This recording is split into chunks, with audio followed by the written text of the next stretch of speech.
বিসমিল্লাহির রহমানির রহিম। সম্মানিত দর্শক শ্রোতা, আপনারা যে যেখান থেকে আমার ভিডিওটি দেখছেন সকলে আমার সালাম গ্রহণ করুন। আসসালামু আলাইকুম রহমতুল্লাহি ওয়া বারাকাতুহু।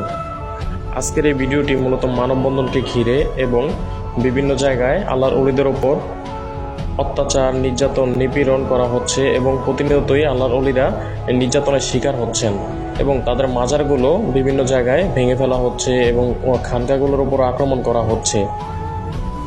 শুধু তাই করেনি, বর্তমানে আমাদের ছোট ছোট বোনদের ওপর তারা অন্যায় অপকর্ম করে নিজেদেরকে প্রচুর পরিচয় দিচ্ছেন প্রতিনিয়তই। যারাই এই ধরনের কাজ করছেন বা এই ধরনের কাজের সাথে যুক্ত থাকছেন তাদের প্রতি আমাদের তীব্র নিন্দা। আমরা তাদেরকে তীব্র নিন্দা জানাই এবং আমাদের বর্তমানে মোহাম্মদী ইসলামের নেতৃত্ব প্রদানকারী ইমাম প্রফেসর ডক্টর আরশাদ কুদরতে খোদা মাদ্দাজিল্লাহ আলী হুজুর কেবলাজানের উদ্যোগে এই মানববন্ধনটি সংগঠিত হয়। মোহাম্মদী ইসলাম কখনোই এ ধরনের কাজকে সমর্থন করে না বা প্রাধান্য দেয় না। তাই যারাই এ ধরনের কাজ করছেন আপনাদের উপর অনুরোধ থাকবে আপনারা এই ধরনের কাজ না করে আল্লাহর ওলিদেরকে সুন্দর এবং সুষ্ঠুভাবে জীবনযাপন করার সুযোগ করে দিন।